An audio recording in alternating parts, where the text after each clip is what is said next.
तो बच्चों आज हम देखने वाले हैं विद्युत सेलों का मिश्रित क्रम संयोजन। इससे पहले जो हमने देखा था वो विद्युत सेलों का समांतर क्रम और श्रेणी क्रम संयोजन देख चुके हैं। ये जो विद्युत धारा वाला चैप्टर है इसी से ये टॉपिक लिए जा रहे हैं। आज हम तीसरा टॉपिक इसका देखने वाले हैं विद्युत सेलों का मिश्रित क्रम संयोजन। यानी कि जब श्रेणी क्रम और समांतर क्रम को एक में जोड़ दिया जाता है तो आपका मिश्रित क्रम संयोजन बनता है। तो उसे आज हम देखने वाले हैं। तो मिश्रित क्रम संयोजन में आपका जो फिगर बनेगा उसमें श्रेणी क्रम भी लिया जाएगा, यानी कि n सेलें भी ली जाएंगी और पंक्तियां भी जोड़ी जाएंगी, यानी कि इस तरीके से समांतर क्रम में भी जोड़ा जाएगा। यहाँ पे जो आपका विद्युत वाहक बल है और यहाँ पे जो आंतरिक प्रतिरोध है उसको श्रेणी क्रम में भी जोड़ा गया, यानी कि NR फॉर्म में भी जोड़ा गया है। और इन श्रेणियों को, जो श्रेणी है, इनको पंक्ति बाई पंक्ति करके समांतर क्रम में भी जोड़ दिया गया है। और इन सारी पंक्तियों को हमने एक बाह्य प्रतिरोध से जोड़ दिया है, यानी कि बाह्य प्रतिरोध से जोड़ दिया है और बाहर एक के कुंजी लगा दी है, ठीक, जिससे इसमें धारा प्रवाहित की जा सकती है। ठीक, जब इसको ऑन करेंगे तभी इसमें धारा प्रवाहित होगी। तो इसी के हिसाब से आपको लिख देना है कि माना Rn, तो यहाँ पे जो आपकी आंतरिक प्रतिरोध होगा वो Rn होगा, यानी कि n सेलें लगी हुई हैं तो आंतरिक प्रतिरोध जो है वो R है, तो यहाँ पे n सिलें लगी हुई हैं तो Rn आपका आंतरिक प्रतिरोध होगा। तो Rn आंतरिक प्रतिरोध श्रेणी क्रम से जुड़े हुए हैं। यहाँ पे Rn जो आंतरिक प्रतिरोध है, एक श्रेणी ये बनी हुई है, एक श्रेणी ये बनी हुई है, एक श्रेणी ये बनी हुई है, तो कई सारी श्रेणियां बनी हुई हैं, श्रेणी क्रम में जुड़े हुए हैं। ठीक, और आगे दिया हुआ है अतः एक पंक्ति का तुल्य प्रतिरोध NR है, यानी कि जो आपका तुल्य प्रतिरोध है वो NR है। यहाँ पे एक श्रेणी का जो तुल्य प्रतिरोध, कुल प्रतिरोध होगा एक श्रेणी का, वो आपका NR कहलाएगा। ठीक, Rn आंतरिक प्रतिरोध है और NR जो है आपका वो तुल्य प्रतिरोध है, यानी कि कुल प्रतिरोध है। ठीक, एक पंक्ति का। और आगे दिया हुआ है कि NR प्रतिरोध को M पंक्तियों में जोड़ा गया है, यानी कि जितने भी यहाँ पे NR प्रतिरोध है, यहाँ पे ये NR प्रतिरोध है आपका, ये NR प्रतिरोध है, इसी तरीके से ये NR प्रतिरोध है, सभी में आपके NR प्रतिरोध है। इनको जो पंक्तियों में जोड़ा गया है वो M पंक्तियों में जोड़ा गया है।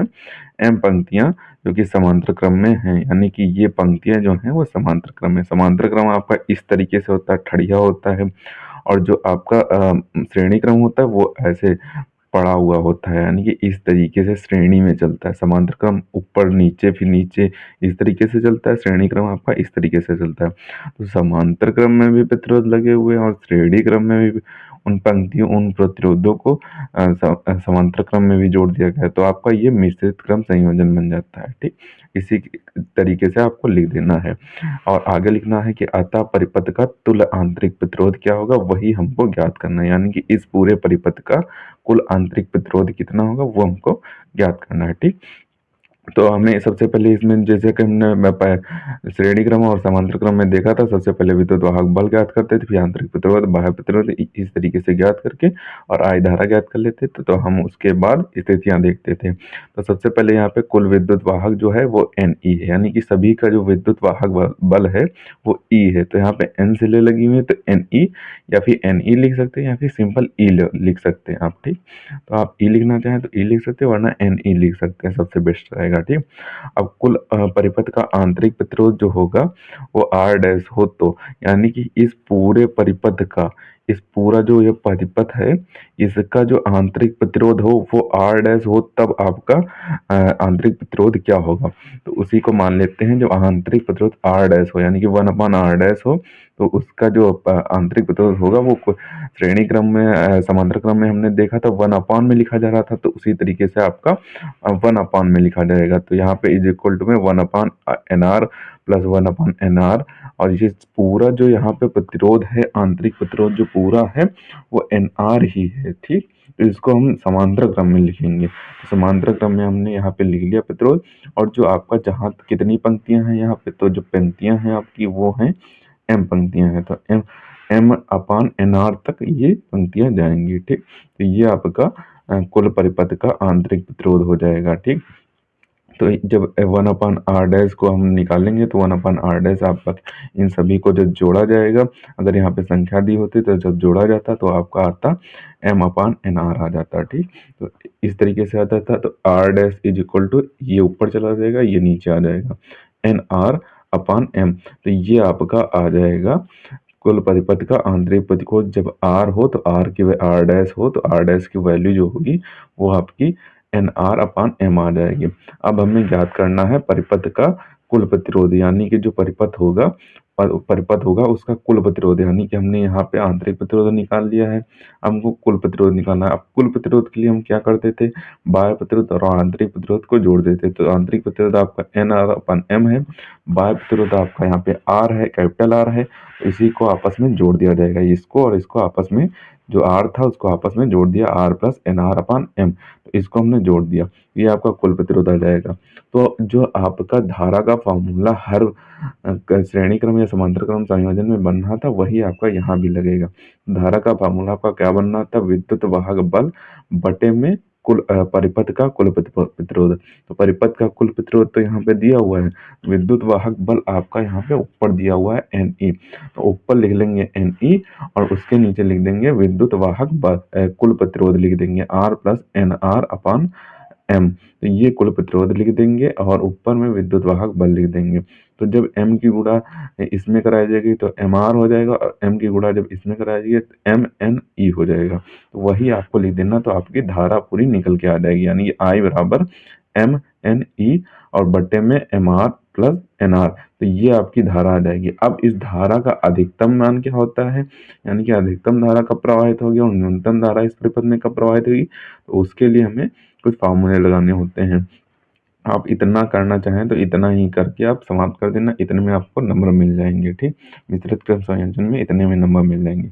उसके बाद अगर लिखना चाहें तो आप, अगर पूछ देता है कि न्यूनतम मान क्या होगा, तो आपको आगे करना होगा। तो न्यूनतम मान के लिए एक फार्मूला होता है, उस फार्मूले को जानने से पहले आप ये लिख लें कि धारा का अधिकतम मान ज्ञात करने के लिए, यानी कि जब अगर इस धारा का जब अधिकतम मान हमें ज्ञात करना होगा, तो उसे ज्ञात करने के लिए जो M R plus N R है, यानी कि ये M R plus N R है, इसका न्यूनतम मान होगा। इसका न्यूनतम मान क्या होगा, तो जो इसका न्यूनतम मान, जब M R plus N R का न्यूनतम मान हमें ज्ञात करना होगा। ठीक, तो धारा का अधिकतम मान ज्ञात करने के लिए M R plus N R का मान न्यूनतम होगा, यानी कि इसका जो मान हो, जितना न्यूनतम रख सकते हैं उतना न्यूनतम हमें रखना होगा, तभी हमें धारा का अधिकतम मान ज्ञात होगा। ठीक, तो हम यहाँ पे एक फार्मूला हमारा लगेगा। कौन सा फार्मूला लगेगा, ये फार्मूला लगेगा आपका, एक फार्मूला होता है a plus b is equal to under root a minus under root b bracket whole square plus 2 under root a b. ये आपका एक फार्मूला होता है जो इस प्रोसेस में लगेगा। तो अब हमें यहाँ पे ए बी किसे मान लेना है, ये आपका ए हो जाएगा, ये आपका बी हो जाएगा, यानी कि ए प्लस बी आपको इसे मान लेना। ठीक, तो ए बी की जगह पे हमने M capital R plus N small R रख लिया, तो इसी को हम इस फॉर्म में रख देते हैं। ये आपका ए है, ये आपका बी है, तो हमने यहाँ पे एम आर और N R minus N R का whole square plus 2 under root M M N R R. इसी तरीके से आप किसी भी तरीके से जब इनको जोड़ दिया जाएगा तो यहाँ पे एम एन और capital R plus small R into small R आ जाएगा। जब इनको जोड़ दिया जाएगा आपस में तो ये इसी तरीके से आ जाएगा। आप इस तरीके से भी लिख सकते हैं, ए बी के रूप में भी लिख सकते हैं, हमने इस तरीके से लिख दिया, आप ए बी के रूप में भी लिख सकते हैं। ठीक, अब जब यहाँ पे आप ध्यान देना, जब इसका मान हमें न्यूनतम ज्ञात करना होगा तभी हमारा जो धारा का मान होगा वो अधिकतम होगा, यानी कि जो ये है एम आर और प्लस एन आर है, इसका मान हमें न्यूनतम करना होगा। तो इसका मान हम न्यूनतम कितना कर सकते हैं, जब अंडर रूट में है तो न्यूनतम मान इसका कितना कर सकते हैं, जब इसका टोटल मान हम 0 कर देंगे, तो जब इसका टोटल मान 0 कर देंगे तो होल स्क्वायर में 0 ही बचेगा, तब यहाँ पे जो धारा होगी उसका अधिकतम मान आपका आ जाएगा। तो आपका जो ये बाह्य प्रतिरोध है, ये बाह्य प्रतिरोध आंतरिक प्रतिरोध के बराबर हो जाएगा। तो जब बाह्य प्रतिरोध आंतरिक प्रतिरोध के बराबर होगा तभी आपका धारा का अधिकतम मान आ जाएगा। तो यहाँ पे इसका मान जब 0 कर देंगे तब आपका क्या आता है उसे देख लेते हैं। तो under root M R plus minus under root N R is equal to 0 रख लेते हैं। उसके बाद क्या होगा तो उसे भी देख लेते हैं। तो यहाँ पे हमें न्यूनतम मान के लिए क्या करना होगा, जो हमने पीछे बताया था कि under root M R minus under root N R का होल स्क्वायर, इसका मान हमें 0 करना होगा। तो जब इसका मान 0 कर देते हैं उसके बाद जो ए एन आर होगा इसको उस साइड करेंगे तो ये माइनस का है, उधर जाएगा प्लस का हो जाएगा, ये उधर गया प्लस का हो गया और यहाँ पे ये वाला और ये वाला अंडर रूट यहाँ पे कट जाएंगे, यानी कि जब उधर जाएगा तो प्लस का हो जाएगा, और जब इधर आपका एक जब बचेगा तो ये नीचे आ जाएगा, तो आपस में कट जाएंगे। तो इधर से ही हमने इनको आपस में काट दिया। तो एम आर यानी कि बाह्य प्रतिरोध और एन आर यानी कि आंतरिक प्रतिरोध जहाँ पे हमने बराबर कर लिया। तो इस कंडीशन में जो धारा का मान होगा वो अधिकतम मान होगा। तो हमें लिख देना है, तो आई बराबर आपका होगा M N E M R plus M R, क्योंकि यहाँ पे जो आपका एन आर लिखा था यानी कि कैपिटल एन और capital small N small R लिखा था, उसका मान भी ये एम और कैपिटल आर है। तो उसकी एन आर की जगह पर हम ये एम आर लिख सकते हैं, यानी कि ये वाला एम आर हम एन आर की जगह पे ये जो एन आर था उसकी जगह पे हम लिख सकते हैं। तो आपका ये हो जाएगा। अब इसको आपस में जोड़ दिया जाएगा तो 2mr हो जाएगा। यहाँ पे हमारा 2mr हो गया, और एक m यहाँ पे कटा और एक m यहाँ पे कटा। तो आपका यहाँ पे आ जाएगा I is equal to N E upon 2r। तो ये आपका मान आ जाएगा, किसका मान आ जाएगा? धारा का। तो हमें यहाँ पे आपको अगर थ्योरी लिखनी है तो लिख सकते हैं कि जब मिश्रित क्रम संयोजन में परिपथ का जो बाह्य प्रतिरोध है वो आंतरिक प्रतिरोध के बराबर होगा, तभी धारा का मान अधिकतम होगा। तो ये आपको यहाँ पे लिख देना अगर आप लिखना चाहें। अगर पूछ देता है कि धारा का मान अधिकतम कब होगा, तो आप लिख सकते हैं कि जब परिपथ में बाह्य प्रतिरोध का मान आंतरिक प्रतिरोध के बराबर होगा तब धारा का मान अधिकतम होगा। तो यहाँ पे जो धारा होगी वो अधिक प्रवाहित होगी। तो यही आपको कर देना है इसमें। तो ये आपका मिश्रित क्रम संयोजन हो जाएगा। अब हम एक एक करके आपको सभी के स्क्रीनशॉट दिए थे, आप स्क्रीनशॉट कर लें और इसे आपको अच्छे तरीके से तैयार कर लेना है। इम्पोर्टेंट है, आपके एग्जाम में आ जाता है।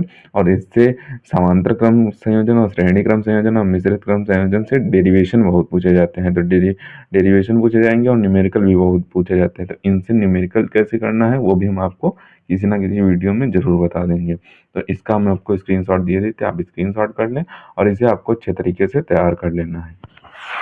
तो यहाँ पे आप सबसे पहले इतने पार्ट का स्क्रीनशॉट करें, अब बचे हुए पार्ट का स्क्रीनशॉट करें, और जो नीचे पार्ट बच गया उसका भी आप यहाँ पे स्क्रीनशॉट कर लें, और जो पीछे का पार्ट दिया गया उसका भी आपको स्क्रीनशॉट दिए देते हैं। अब आप यहाँ पे पीछे के पार्ट का भी स्क्रीनशॉट कर लें, बचे हुए पार्ट का भी आप यहाँ पे स्क्रीनशॉट कर लें। तो इसे आपको अच्छे तरीके से तैयार करना है, क्योंकि इससे आपके एग्जाम में न्यूमेरिकल पूछ दिए जाते हैं। कभी कभी आपके जब बहुत ही रेयरली श्रेणी क्रम, समांतर क्रम और मिश्रित क्रम में डेरिवेशन पूछ देता है, बहुत ही कम पूछा जाता है। इनसे डेरिवेशन न्यूमेरिकल जो होते हैं आपके वो बहुत आते हैं। तो न्यूमेरिकल तैयार करने के लिए आपको पूरा डेरिवेशन आना चाहिए, क्योंकि डेरिवेशन के पर्पज से ही आपका जो है न्यूमेरिकल लगेगा। तो आप डेरिवेशन तैयार कर लें, आपके न्यूमेरिकल आने लगेंगे। ठीक, तो इन्हें आपको अच्छे तरीके से तैयार कर लेना है। मिलते हैं किसी नए वीडियो में नए टॉपिक के साथ, तब तक के लिए धन्यवाद। और अगर अभी तक आपने हमारे इस चैनल को सब्सक्राइब नहीं किया है तो प्लीज़ सब्सक्राइब जरूर कर लें, क्योंकि हम इसी तरीके से क्लास 12 से रिलेटेड इंपॉर्टेंट टॉपिक पर वीडियो डालते रहते हैं।